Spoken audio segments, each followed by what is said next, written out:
തൊപ്പിയെ അറിയാത്തവർ കേരളത്തിൽ വളരെ ചുരുക്കമായിരിക്കും. തൊപ്പി അറിയുന്നവരിൽ ഒരു മെജോറിറ്റി പീപ്പിൾസിനും ഫസ്മിന ജാക്കിറിനെയും അറിയാം. ഫസ്മിന ഒരു ഇൻഫ്ലുവൻസർ കൂടിയാണ്. ഒരു കാലത്ത് തൊപ്പിയും ഫസ്മിനയും തമ്മിൽ കടുത്ത പ്രണയത്തിലായിരുന്നു. അതിൻ്റേതായ ഒരുപാട് വീഡിയോകളൊക്കെ നമ്മൾ കണ്ടതാണ്. ഈ അടുത്ത കാലത്ത് ഇരുവരും ബ്രേക്കപ്പ് ആവുകയും ചെയ്തു. ഇതിനുശേഷം ഇൻസ്റ്റഗ്രാമിൽ ലല്ലു IBI എന്ന് പറയുന്ന പയ്യനുമായിട്ട് റിലേഷൻഷിപ്പിലായി. ഇവർ രണ്ടുപേരും ഇപ്പോൾ വിവാദത്തിലൂടെയാണ് കടന്നു പോകുന്നത്. ഇൻസ്റ്റഗ്രാമിൽ ഫസ്മിനയുടെ വോയിസ് ക്ലിപ്പൊക്കെ പുറത്തായിട്ടുണ്ട്. താൻ 5 ആഴ്ച ഗർഭിണിയാണ് എന്ന തരത്തിലുള്ള വോയിസ് ക്ലിപ്പാണ് പുറത്തു വന്നത്. ആ കാര്യങ്ങൾ പുറത്തുവിട്ടത് അസ്മിന ആസ്മി എന്ന ഒരു പെൺകുട്ടിയാണ്. ഇവർ രണ്ടുപേരും റൂംമേറ്റുകളായിരുന്നു. ഇപ്പോൾ അടിച്ചു പിരിഞ്ഞു. ഫസ്മിന അസ്മിനയുടെ അമ്മയോട് സംസാരിക്കുന്ന ഒരു വോയിസ് ക്ലിപ്പ് പുറത്തു വന്നു. അത് നമുക്കൊന്ന് കേട്ടു നോക്കാം. എനിക്ക് വേറെ വഴിയില്ലാത്തതുകൊണ്ട് ഞാൻ പ്രഗ്നന്റ്. അതുകൊണ്ട് എനിക്ക് ഇപ്പൊ എന്താ വേണം? അതൊന്നും എനിക്കറിയേണ്ട ആവശ്യമില്ല. നിനക്ക് എന്തെങ്കിലും പറയണമെങ്കിൽ പൊളിറ്റീഷ്യനിൽ വന്ന് പറഞ്ഞാൽ മതി. പറഞ്ഞ മനസ്സിലായാ? നിന്നെ പോലത്തെ ഒരു പെണ്ണല്ലായിരുന്നു അവള്. എന്റെ കാലും കയ്യൊന്നും നീ പിടിക്കുകയൊന്നും വേണ്ട. നീ എന്റെ കാലും നിന്നെ പോലത്തെ ഒരു പെങ്കൊച്ചല്ലായിരുന്നു അത്. നിനക്ക് ഇത്രയും ദിവസം ബോധത ഉണ്ടായില്ലേ? നീ എന്നെ പറ്റി എന്താണ് ഈ കരുതിയത്? എന്റെ മോള് നിന്റെ കൂടെ വന്നപ്പോ ഞാനങ്ങ് അഴിച്ചു വിട്ടിരിക്കണം നീ വിചാരിച്ചായിരുന്നാ? നിന്നെ പോലെ അഴിച്ചു വിട്ടിരിക്കണമെന്ന് വിചാരിച്ചായിരുന്നാ? നിന്റെ വീട്ടിൽ എന്റെ ആങ്ങളമാര് പോവാഞ്ഞതിന്റെ കാര്യം എന്താണെന്ന് അറിയാമോ? നിന്നെ പിന്നെ നാടനില്ലാതെ ഏരിയ മൊത്തം അഴിച്ചു വിട്ടിരിക്കണം ആ നാട്ടുകാർ മൊത്തവും പറഞ്ഞ്. അതുകൊണ്ടാ നീ നാളെ പോലീസ് വന്ന് അവരോട് സിയോട് സംസാരിച്ചാൽ മതി. നീ എന്നോട് സംസാരിക്കാനായിട്ട് നിൽക്കണ്ട. നീ ഇനി എന്റെ മോളെ ഫോണിൽ വിളിക്കരുത്. നീ ഇനി വിളിക്കരുത്. വിളിച്ചു കഴിഞ്ഞാൽ വേറെ പ്രശ്നം അതായിരിക്കും. പറഞ്ഞ മനസ്സിലായ? നീ ഇനി വിളിക്കരുത്. ഫസ്മിനയുടെ റൂംമേറ്റ് ആയിരുന്നു അസ്മിനയും അതേപോലെ അസ്മിനയുടെ കൂട്ടുകാരി ഹണിയുമൊക്കെ. ഇവർ തമ്മിൽ പച്ചക്കറിയെ ചൊല്ലിയുള്ളൊരു തർക്കമൊക്കെ ഇൻസ്റ്റാഗ്രാമിൽ വൈറലാണ്. ഇപ്പോഴത്തെ പ്രശ്നം എന്താണെന്ന് വെച്ചാൽ ഫസ്മിനയുടെ ബോയ് ഫ്രണ്ടായ ലല്ലു IBI അസ്മിനയെ നന്നായി ഉപദ്രവിച്ചു. അതിൻ്റെ പേരിൽ അസ്മിനയും അമ്മയും ചെന്ന് കേസ് കൊടുത്തു. കേസ് പിൻവലിക്കാൻ വേണ്ടിയിട്ടാണ് ഫസ്മിന അസ്മിനയുടെ അമ്മയെ വിളിച്ച് സംസാരിക്കുന്നത്. ഫസ്മിന നമ്മുടെ അസ്മിനയെ വിളിച്ച് സംസാരിച്ച കാര്യം കൂടി ഒന്ന് കേൾക്കാം.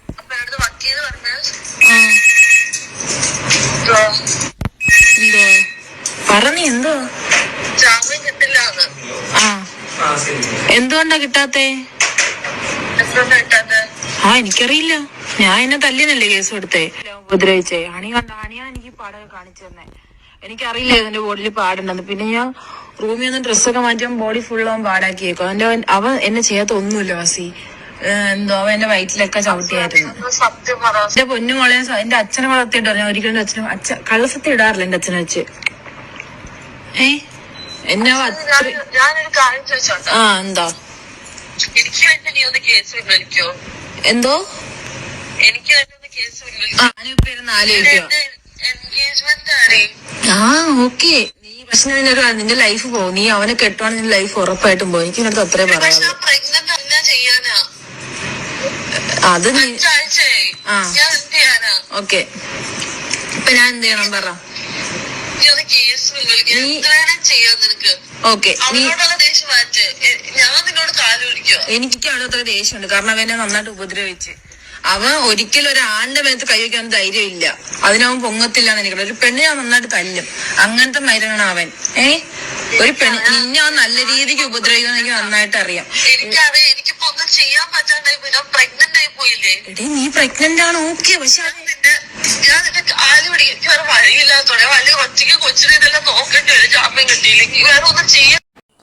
ഇവിടെ ഫസ്മിന ക്ലിയർ ആയിട്ട് പറയുന്നുണ്ട് പ്രഗ്നൻ്റ് ആണെന്ന്. എന്നാൽ ഇപ്പോൾ അവൾ ലൈവിൽ വന്ന് പറയുന്നത് ഞാൻ പ്രഗ്നൻ്റ് ഒന്നല്ല, അതെൻ്റെ സാഹചര്യം കൊണ്ട് പറഞ്ഞതാണെന്ന്. എന്താണ് പ്രശ്നം, എങ്ങനെയാണ് പ്രശ്നമുണ്ടായത് എന്ന് ചോദിക്കുന്നവരോട് പറയാനായി അസ്മിന പറയുന്ന കാര്യം ഇങ്ങനെയാണ്. ഈ ഫസ്മിനയുടെ ബോയ് ഫ്രണ്ടും ഞങ്ങളെല്ലാവരും ഒരുമിച്ച് താമസിച്ചിരുന്നത്. ഞാൻ ഫസ്മിന വേറെ കുറച്ച് പെൺപിള്ളേരൊക്കെ ആയിട്ടപ്പോൾ ഫസ്മിന ഇതേ കണക്ക് ഇവനെ 2 ദിവസം കണ്ട് 2 ദിവസം പരിചയപ്പെട്ട് അന്ന് എന്നെ വീട്ടിൽ കൊണ്ടുവന്ന് സ്റ്റേ ആക്കി. എന്നിട്ട് ഇവനെ പറഞ്ഞിട്ടില്ല. എന്നിട്ട് അത് കഴിഞ്ഞിട്ട് കുറച്ച് ദിവസം കഴിഞ്ഞപ്പോഴത്തേക്കും ഇങ്ങനെ വീട് മാറുന്നൊരു ഇതായി. അങ്ങോട്ടും ഇങ്ങോട്ടും എല്ലാവരും അടിയായപ്പോൾ ഇവള് പറഞ്ഞു എല്ലാവരും അങ്ങോട്ട് വീട് മാറിക്കോ, ഇവിടെ നിൽക്കണ്ടെന്ന് പറഞ്ഞു. അപ്പോൾ ഞങ്ങൾ ഓക്കെ വീട് മാറാമെന്ന് വെച്ച് നമുക്ക് ഇവളിങ്ങനെ കുറേ ടോക്ക് എടുത്തിട്ട് ഇവിടുന്ന് എന്തൊക്കെ മോട്ടിച്ചിട്ടുണ്ടാവും, ഇവളെ പൈസ ഇവളിവിടെ ഞങ്ങൾക്ക് പച്ചക്കറിയുടെ അതിൻ്റെ ഇതിൻ്റെയൊക്കെ കണക്കൊക്കെ പറഞ്ഞു കുറേ. ശരിയടി നീ ഞങ്ങൾക്ക് മേടിച്ചെന്ന് എല്ലാ പൈസ ഞങ്ങൾ തിരിച്ചു തരാൻ പറയുമ്പോഴത്തെ ഇവള് എൻ്റെ ഫാമിലിയെ ചീത്ത വിളിച്ചു. അപ്പോൾ ഈ ഷിബിലി എന്ന് പറഞ്ഞ ചെറുക്ക അവിടെ നിന്ന് വീഡിയോ എടുക്കുമായിരുന്നു. അങ്ങനെ അത് കണ്ടപ്പോൾ ഞാൻ അപ്പോൾ അതെനിക്ക് വീഡിയോ എടുക്കേണ്ട ഒരു ആവശ്യമില്ല എന്ന് പറഞ്ഞു. എന്നിട്ട് ഞാൻ റൂമിനകത്തോട്ട് കയറിപ്പോയപ്പോൾ ഇവ റൂമിനകത്തേക്ക് വന്നിട്ട് റൂം ലോക്ക് ചെയ്ത്. അപ്പോൾ ആ റൂമിനകത്ത് ഞാനിവനും മാത്രം, ബാക്കി എല്ലാവരും പുറത്ത് നിന്നുകൊണ്ട് കൊട്ടയായിരുന്നു. ഇവൻ തുറന്നു കൊടുത്തില്ല. എന്നിട്ട് ഇവൻ എന്നെ ബാഗ് എടുത്ത് എൻ്റെ മണ്ടയ്ക്ക് എറിഞ്ഞ് എന്നെ കുറേ ഉപദ്രവിച്ച് എൻ്റെ ദേഹത്ത് ഫുള്ള് പാടാക്കി എൻ്റെ ആവശ്യമുള്ള സ്ഥലത്തൊക്കെ കയറി പിടിച്ചവൻ നല്ല രീതിക്ക് എന്നെ ഉപദ്രവിച്ച്. പിന്നെ എന്നെ അവൻ എൻ്റെ ഡ്രസ്സൊക്കെ വലിച്ചൊക്കെ ഊരാൻ നോക്കി. മൊത്തത്തിൽ പറഞ്ഞ് എന്നെ അവൻ റേപ്പ് ചെയ്യാൻ നോക്കി. എന്നിട്ട് അവിടെ നാട്ടുകാർ ഓടി വന്നിട്ടാണ് എന്നെ വെറുതെ വിട്ട. ഇപ്പോഴത്തെ ബോയ് ഫ്രണ്ട് എന്നെ തല്ലിയിട്ടുണ്ടായിരുന്നു, നന്നായിട്ട് ഉപദ്രവിച്ച് എൻ്റെ ദേഹത്ത് ഫുള്ള് നല്ല പാടാക്കി നല്ലപോലെ ഉപദ്രവിച്ച്. എന്നിട്ട് ഞാൻ എന്റെ ബോഡി ഫുള്ള് ഞാൻ എൻ്റെ അമ്മേനെയും ഡോക്ടറിനെയും കാണിച്ചപ്പോൾ ഡോക്ടേഴ്സും അവരൊക്കെ മെഡിക്കൽ സർട്ടിഫിക്കറ്റ് ഒക്കെ തന്ന് ഞങ്ങളോട് കേസ് കൊടുത്തു. ഇപ്പൊ കേസൊന്നും ആയില്ല. അത് എനിക്കൊരു ഫ്രണ്ട് ഉണ്ടായിരുന്നു, ഹണി അവള് ശരിക്കുള്ള രാഖി എന്നാണ്. അപ്പൊ ഈ പെണ്ണാണെങ്കിൽ അവള് എന്റെ കൂടെയാ, എന്റെ ബെസ്റ്റ് ഫ്രണ്ടായിരുന്നു. അവള് പെട്ടെന്ന് മൊഴി മാറ്റി പറഞ്ഞു. അവള് എല്ലാരോടും പറഞ്ഞതാണ് ഫസ്മിനെ അടിച്ചത് അവള് കണ്ടതാണ്, അവള് ഉണ്ടായിരുന്ന കൂടെയെന്ന്. അന്ന് അവിടെ ഫസ്മിന, രാഖി, അജു, ഷിബി ഞാനെയും കൂടി 5 പേരെ. എന്നാൽ ഇതെല്ലാം തെറ്റാണെന്ന് കാണിച്ചുകൊണ്ടാണ് ഫസ്മിനയും ഹണിയും രംഗത്ത് വന്നത്. അവർ പറയുന്നത് എന്താണെന്നൊന്ന് കേട്ടു നോക്കാം. സാധനങ്ങൾ വാങ്ങാൻ പറഞ്ഞതിന്റെ ഓടി ഞാൻ കേൾപ്പിച്ചു തരാം.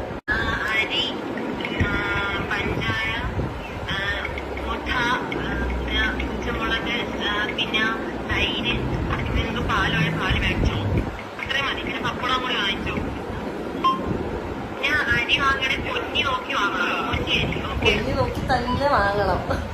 അപ്പൊ ഇതുപോലെ എപ്പോഴും കോല് വിളിച്ചിട്ട് അവളിങ്ങനെ ഓരോ സാധനം പറയുന്നു. അതൊക്കെ ഞങ്ങൾ വാങ്ങിച്ചു കൊടുത്ത് വീട്ടിലോട്ട് അവർക്ക് ഫുഡും 3 നേരം, ഞാൻ ഇല്ലാത്ത ടൈമിൽ വരെ ഞാൻ ഫുഡ് കൊടുത്തത്. ഞാൻ കണക്ക് പറയല്ല, പക്ഷെ ഇത്രയും ചെയ്തിട്ടും നമ്മളെ പറ്റി ഒരു കാര്യം പറയുമ്പം അറ്റ്ലീസ്റ്റ് അതിൻ്റെ ഒരു ബേസിക് ഒരു സംഭവം വേണം, ഒരു സത്യം വേണം. അതില്ലാണ്ട് വെറുതെ ഒരിക്കലും പറയരുത്. പിന്നെ എനിക്ക് നിങ്ങളുടെ അടുത്ത് പറയാനുള്ളത്, ഞങ്ങൾ രണ്ടുപേരും പെൺപിള്ളേര് ലൈക്ക് നിങ്ങളിപ്പോൾ റിലേഷൻ ആയിക്കോട്ടെ, ഒരു റിലേഷനായിട്ട് നിങ്ങളൊരാളായിട്ട് സെറ്റായിട്ട് നിങ്ങൾ ബ്രേക്കപ്പ് ആകുമ്പോഴത്തേക്ക് അവനെ പീഡിപ്പിച്ചു ഇങ്ങനെ കൊണ്ട് കേസ് കൊടുക്കുന്നത് അത് ഭയങ്കര മോശമാണ്. അതുപോലത്തെ ഒരു സംഭവം തന്നെയാണ് ഇത്. അതായത് എൻ്റെ ബോയ് ഫ്രണ്ട്, ഓക്കെ, ഞാൻ റെന്റ് തരാത്ത ടൈമിൽ ഈ സംഭവം നടക്കുന്ന ടൈമിൽ ഇവളുണ്ട്, ഓക്കെ. അപ്പോൾ റെന്റ് തരാത്ത ടൈമിൽ ഞാൻ രാത്രി വീട്ടിൽ ചെന്നു. അവളുടെ അടുത്ത് ഞാൻ കാര്യം പറഞ്ഞു, ഞാൻ റൂം ഒഴിയുകയാണ്, വീട് ഒഴിയുകയാണ്, അപ്പോൾ നിങ്ങൾ റെന്റ് തരണമെന്ന് പറഞ്ഞു. അവൾ പറഞ്ഞു റെന്റ് തരാൻ സൗകര്യമില്ലാന്ന്. റെന്റ് തരാൻ സൗകര്യമില്ലെന്ന് പറഞ്ഞിട്ട് ഇവള് ഡ്രഗ്സ് യൂസ് ചെയ്തിട്ടുണ്ട്. അത് ഞാൻ അവൾക്ക് വേണം, ഇപ്പം ഈ വീഡിയോയിൽ ഞാൻ ചലഞ്ച് ചെയ്യാണ്. അവള് ഫുൾ ബോഡി ചെക്കപ്പ് ചെയ്ത് അവളുടെ ബോഡിയിൽ ഡ്രഗ്സ് ഇല്ലെന്ന് പറഞ്ഞാൽ അവൾ പറയുന്ന സംഭവം ഞാൻ ചെയ്യാം. കാരണം അവൾ യൂസ് ചെയ്യുന്ന കാര്യം എനിക്ക് അറിയാവുന്നതാണ്. അതുകൊണ്ടാണ് ഞാൻ ലൈവായിട്ട് അവളെ ചലഞ്ച് ചെയ്യുക. അവൾക്ക് ഇങ്ങനെ ഒരു സംഭവം അവൾ ചെയ്യുന്നില്ലെങ്കിൽ ഓക്കെ, ഞാൻ സമ്മതിക്കാം. അവൾ പറയുന്ന എല്ലാ കാര്യം ഞാൻ സമ്മതിക്കാൻ റെഡിയാണ്. അവൾ അതിന്റെ സംഭവം ഉണ്ടെന്ന് അറിയുന്നതുകൊണ്ടാണ് ഞാൻ അവളോട് റൂമിൽ അങ്ങനത്തെ സംഭവം ചെയ്യാൻ പറ്റത്തില്ല, റൂമിൽ നിന്ന് ഒഴിയണമെന്ന് പറയാനൊരു മെയിൻ റീസൺ. കാരണം ഇവിടെ പോലീസ് ഫുള്ള് റെയ്ഡ് വരുന്ന കാര്യങ്ങൾ ഇതെല്ലാം അവൾക്കറിയാം. അപ്പം എന്തെങ്കിലും സീൻ വന്നാൽ എൻ്റെ പേരിലേക്ക് വരും, ഞങ്ങൾക്ക് എല്ലാവർക്കും സീൻ വരും. അതുകൊണ്ടാണ് അവളോട് മെയിനായിട്ട് ഞാൻ പറഞ്ഞ ആ സംഭവം നടക്കത്തില്ല, നീ പുറത്തുനിന്ന് എന്താണെന്ന് വെച്ചാൽ ചെയ്തോ, പക്ഷെ റൂമിൻ്റെ ഉള്ളിൽ എനിക്ക് ബാധിക്കുന്ന രീതി ഞങ്ങൾക്ക് ആർക്കും ബാധിക്കുന്ന രീതി പറ്റത്തില്ലെന്ന് ഞാൻ പറഞ്ഞായിരുന്നു. അപ്പോൾ ഈ സംഭവം നടക്കുന്ന ദിവസം ഇതുപോലെ റൂമിലോട്ട് ഞാൻ പോയി റെന്റ് ചോദിച്ചു. റെന്റ് തരാൻ സൗകര്യമില്ലെന്ന് പറഞ്ഞു. പിന്നെ അവളുടെ റെന്റ് കഴിഞ്ഞ മാസത്തെ, അത് കഴിഞ്ഞിട്ടുള്ള മാസം, അതായത് ഡിസംബർ മാസത്തെ റെന്റും ഹണിയാണ് തന്നത്. ഷിബിലിനെ തല്ലി, അതായത് ലല്ലുവിനെ തല്ലി എന്താണെന്ന് എനിക്ക് ഇപ്പോഴും അറിയത്തില്ല. ഞാനും അവളും തമ്മിലുള്ള പ്രശ്നത്തിന് ലല്ലു ഡോറിന്റെ അവിടെ നിൽക്കുമായിരുന്നു. ഇതാണ് സംഭവിച്ചത്. ലല്ലുവിനെ അവള് നേരെ പോയി തല്ലി. അതിന്റെ ക്ലിപ്പ് ഞാൻ ഇവിടെ ഇടാം. അവള് തല്ലിന് അവള് സമ്മതിക്കുന്ന ഒരു വീഡിയോ ഉണ്ട്, അത് ഞാനിപ്പം അടുത്ത് ഇടുന്നതായിരിക്കും.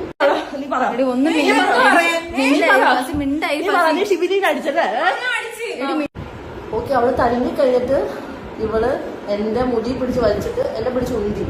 ഇങ്ങനെയാണ് സംഭവിക്കുന്നത്. അത് കഴിഞ്ഞ് അവൾ നില വിളിച്ചിട്ട് അവിടെ ആൾക്കാരെ കൂട്ടിയ സമയത്ത് ഇവളിപ്പോ പറയുന്നത്, അതായത് സ്റ്റേഷനിൽ കേസ് കൊടുത്തേക്കുന്ന ഇതെന്താന്ന് വെച്ചാൽ ഇവളെ സെക്ഷലി ലല്ലു റേപ്പ് ചെയ്യാൻ നോക്കി, പിന്നെ അതുപോലെ വെപ്പൺ വെച്ച് ആക്രമിച്ചു, അങ്ങനെ കുറച്ച് സെക്ഷൻസ് അധികം ഇട്ടിട്ടുണ്ട്. അതായത് കുറച്ച് കേസിന്റെ ഇതായത് നോൺ വെയിലബിൾ ഒഫൻസസ് ഇട്ടേക്കുന്നതല്ല. നോൺ വെയിലബിൾ എന്ന് പറയുമ്പോഴത്തേക്കും ജാമ്യം കിട്ടാത്ത വകുപ്പിലുള്ള കേസായിരുന്നു ഇട്ടിട്ടുണ്ടായിരുന്നത്.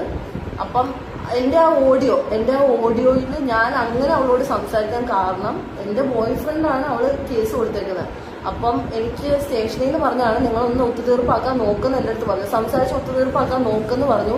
നിങ്ങളുടെ സ്വന്തം നിങ്ങൾക്ക് വേണ്ടപ്പെട്ട ആരും സ്റ്റേഷനിൽ ഇരിക്കുമ്പോൾ നിങ്ങൾക്ക് അറിഞ്ഞിട്ടായിരിക്കും സംസാരിക്കുക. അത് എൻ്റെ ഭാഗത്തോ അവൻ്റെ ഭാഗത്തോ തെറ്റുണ്ടായിട്ടല്ല. എനിക്ക് എങ്ങനെയും അവനെ ഇറക്കണം, സ്റ്റേഷനിൽ ഇറക്കണം, എനിക്ക് അവന് ജാമ്യം കിട്ടണം. ഇതിന് വേണ്ടിയിട്ടാണ് ഞാൻ അവൻ്റെ കാല് പിടിച്ചത്. പക്ഷെ അത് വേറെ രീതിയിൽ നിങ്ങൾ എടുക്കേണ്ട ആവശ്യമില്ല. എനിക്ക് എങ്ങനെയും അവനെ ജാമ്യത്തിൽ ഇറക്കണം. അതിനുവേണ്ടി ഞാൻ സംസാരിച്ചു. അപ്പോൾ അവൾ കേസ് പിൻവലിക്കില്ലെന്ന് പറഞ്ഞു.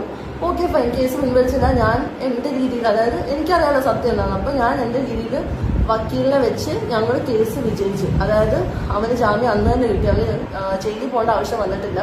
കോർട്ടിൽ കേസ് പ്രൂവ് ചെയ്ത് ഇത് കള്ളക്കേസാണെന്ന് മനസ്സിലാകാനാണ്. ഒന്ന് ആലോചിച്ച് നോക്കണം. ഈ ഇങ്ങനെ നിങ്ങളിപ്പോൾ ഒരാളെ റേപ്പ് ചെയ്തെന്ന് പ്രൂവ് ചെയ്താൽ ആൾക്ക് ജാമ്യം കിട്ടത്തില്ല. അത് കോമൺ സെൻസ് ഉള്ള ഏത് മനുഷ്യനും മനസ്സിലാക്കാം. ഒരാളെ റേപ്പ് ചെയ്യാൻ നോക്കിയാൽ ജാമ്യം ഒറ്റ ദിവസം കൊണ്ട് കിട്ടത്തില്ല.